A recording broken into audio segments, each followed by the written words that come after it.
oitavo ano, tudo bom? Hoje nós vamos estar fazendo correção da página 72 e 73, falando um pouquinho sobre a reprodução das plantas, assunto da nossa última videoaula.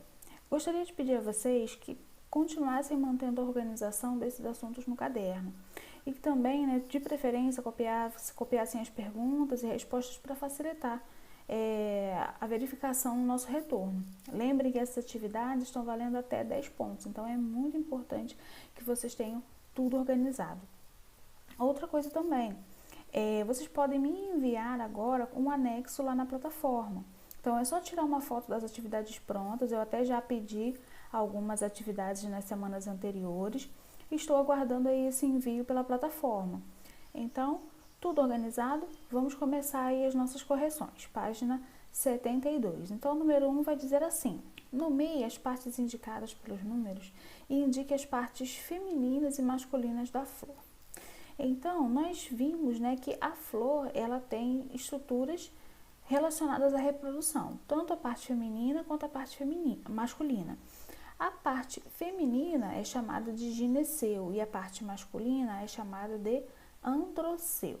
Então, aqui destacando para vocês, eu vou pegar primeiro a parte feminina, que é essa aqui do meio. A parte masculina, ela vai estar aqui na lateral, só para vocês lembrarem aí como é a organização. A parte masculina, ela vai produzir o pólen, e esse pólen tem como objetivo chegar até aqui a parte feminina, onde está aqui dentro o ovário e fazer com que aconteça uma fecundação. Dessa fecundação irá se desenvolver um fruto. Fruto esse que vai guardar a semente, que é o embrião da planta, e de praxe vai servir de alimento para a gente também, ok? Então, seguindo aqui o nosso padrão de resposta, vocês vão ter aqui na indicação dos números 1, 2 e 3.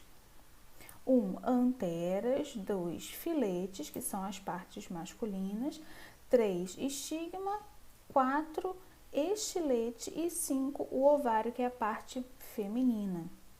Então, não esqueçam de acrescentar aqui também que essa parte masculina ela é chamada de androceu e a parte feminina é chamada de gineceu, ok? Então, finalizamos aí esse número 1. Número 2, vocês vão marcar a opção, na verdade, relacionando o tipo de polinização ao tipo de animal, a característica da flor em que essa polinização acontece. Lembrando que a polinização, deixa eu voltar aqui no desenho para vocês terem uma noção, é justamente o objetivo da flor, fazer com que esse pólen chegue até o ovário, para acontecer a fecundação. Então, esse processo de polinização ele é realizado por animais, na maioria das vezes insetos e alguns pássaros, e também por agentes da natureza, chuva, vento, outros aí que vão influenciar. Então, vamos relacionar aqui. Na letra A, flor vermelha que se abre durante o dia, sem perfume, porém com muito néctar. Então, a flor vermelha é uma flor que chama atenção, não tem perfume, então o objetivo não é sentir o odor que esse animal tem muito néctar. Quem tem o objetivo de pegar muito néctar de flores que chamam a atenção é o beija-flor. Tá? Então, a A vocês vão relacionar 3. Letra B, flor branca que se abre durante o dia, sem perfume, sem néctar. Então, flor branca, ela é discreta, não tem perfume, o que vai a tornar mais discreta ainda. Não tem néctar, então não é atrativa para os animais. Quem vai fazer esse tipo de polinização é o vento, tá? Agente aí da natureza. C, flor branca que se abre durante a noite, fator aqui importante, perfume desagradável, ou seja, não é uma flor cheirosa, porém com muito néctar. Só o fato de abrir durante a noite, gente, logo de cara é o morcego, Porque a gente sabe que morcego é o único dos animais aqui que vai ter o hábito noturno. Beija-flor não tem, abelha não tem. Então, perfume desagradável também é um diferencial. Então, letra C, morcego. D, flor amarela que se abre durante o dia, perfume agradável. Então, o objetivo desse animal também é ser atraído, Então, o objetivo dessa flor também é atrair através do seu perfume, com muito néctar. Quem restou aqui pra gente? A abelha, A abelha tem essa característica, ela é atraída por flores com perfume agradável. ok? Então, fechamos aqui esse número 2. Vamos conferir aqui no padrão de resposta, tá aqui, ó, A3, B1, C2 e D4, ok? Então, só relacionar. Vamos lá ao número 3. Nem todas as flores são vistosas, ou seja, são atrativas, né, para os animais. Algumas flores, como a do milho, desenvolveram outras estratégias, como expor um ambiente grande quantidade de pólen. Escreva no caderno a alternativa que corresponde ao agente mais adequado para a polinização. Se ela não é uma flor colorida, se ela não é uma flor de perfume atrativo, quem vai fazer essa polinização é o vento, porque sempre os animais se sentem, só vão chegar até uma flor ou um vegetal se eles se sentirem atraídos por alguma coisa. Então tem que haver um perfume, tem que haver uma cor, né? Tem que haver algo que chame a atenção. Se essa flor não tiver nada disso, quem vai fazer a polinização é um agente da natureza, tá? A chuva, o vento, enfim. Então, número 3, letra A, tá bom? 4. Há 2 tipos de polinização, polinização cruzada e autopolinização. Qual das duas é menos eficiente do ponto de vista da garantia da perpetuação da espécie? Que adaptações, né, essa é a primeira pergunta. A segunda pergunta, que adaptações algumas espécies desenvolveram para evitá-la? Então, vamos lá. Na 4, a menos eficiente é a autopolinização. Então, nenhuma planta, aliás, poucas plantas se autopolinizam, ou seja, ela poliniza a si mesma. A grande maioria das plantas, elas precisam de um outro para polinizar. Quem é esse outro? Um animal, né, um inseto, uma ave, ou então um fenômeno da natureza, a chuva ou o vento. Então, a mais eficiente é a polinização cruzada, a menos eficiente é a autopolinização, tá? Depois, que adaptações algumas espécies de plantas desenvolveram? Aí aqui eu vou destacar algumas adaptações para vocês. Então, aqui, ó, tá na segunda parte. Diferenciação sexual com flores femininas e masculinas, amadurecimento dos órgãos sexuais, que é o gineceu e o androceu, aquelas partes da flor, né, que se tornam mais evidentes.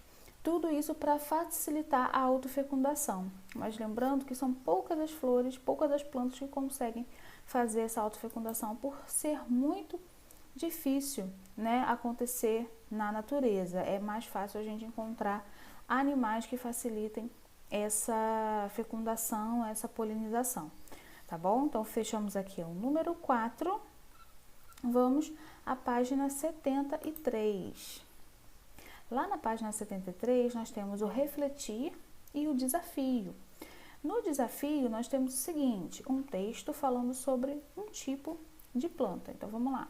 Algumas espécies de plantas têm um atrativo para animal, porém sem oferecer recurso.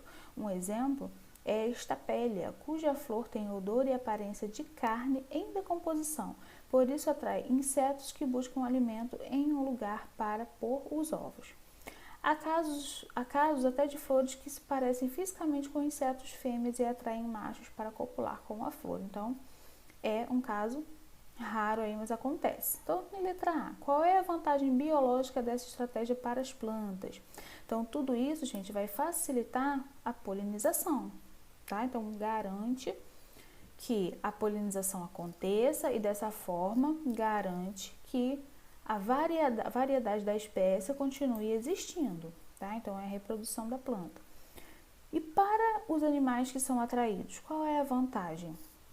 Não há vantagem, né? Eles são só utilizados de uma forma instintiva pela planta para poder garantir a sua sobrevivência, tá? Então, eles não têm vantagem aí nessa situação. Desafio. Temos aqui 2 desafios. Um seria para vocês organizarem, né, uma exposição de alguns tipos de flores. Eu peço que vocês façam essa pesquisa na internet relacionadas às flores, essa pesquisa aqui do desafio 1. Quais são as estruturas reprodutoras, como elas se organizam. Então, vocês vão fazer essa pesquisa, vão escrever no caderno, tá? Pelo menos 3 tipos de flores e as suas reproduções. Vão colocar aí no caderno e me enviar como anexo lá pela plataforma, tá bom? Então, o que vocês têm que destacar é a parte do gineceu, do androceu, dessas flores, tá? 3 tipos diferentes. E escrever no caderno, não precisa ir fazer em grupo, nada disso. Vocês vão fazer essa pesquisa individual, tá bom, gente? Número 2, leia o texto abaixo e faça o que se pede, tá? Então, é um texto falando um pouquinho sobre os agentes polinizadores, né? E como eles ajudam aí o desenvolvimento das espécies vegetais. Então, está dizendo assim: estudos realizados em todos os continentes mostram que abelhas, marimbondos, borboletas, morcegos, formigas, moscas, vespas, além do beija-flor, estão seriamente ameaçados de desaparecer em função do uso indiscriminado de pesticidas e agrotóxicos na agricultura. É claro que o balé harmônico dos polinizadores, como o beija-flor em volta das flores, à procura do néctar, encanta homens e mulheres de todas as idades, mas a maioria desconhece como eles são essenciais à existência da manutenção da vida no planeta. Esses animais, gente, eles são necessários porque eles permitem a continuação das espécies vegetais. E as espécies vegetais, elas são muito necessárias para a nossa vida porque elas são as produtoras de oxigênio. Sem elas, a nossa existência também está ameaçada. Então, a gente vai fazer nessa questão um folheto, né, informativo, vocês vão fazer individualmente também no caderno, falando sobre o impacto que esses agrotóxicos vão causar no ambiente desses animais. Então, aqui, ó, essas pesquisas, através dessa pesquisa, vocês vão identificar algumas reações que esses produtos vão estar causando, como a mortandade de insetos, polinizadores, a própria inatividade, né, de algumas plantas, além de prejuízos aos próprios seres humanos em relação à alimentação. Então, é um comprometimento, né, de toda uma espécie, né, de vegetais e também de animais. Então, a gente pode dizer sim que é um desequilíbrio ecológico que pode ser causado através do uso indiscriminado de agrotóxicos. Então, vocês vão estar fazendo essas anotações, pesquisando sobre o assunto e também anotando no caderno, né, em relação a essa página. Tá ok? Então, finalizamos aí essa página 73. Peço que vocês não deixem de enviar pela plataforma, porque eu tenho, né, uma noção melhor de como vocês estão se organizando e também no andamento do conteúdo. Ok, gente? Então, até os nossos próximos vídeos. Continuem deixando lá as perguntas de vocês. Tchau, tchau!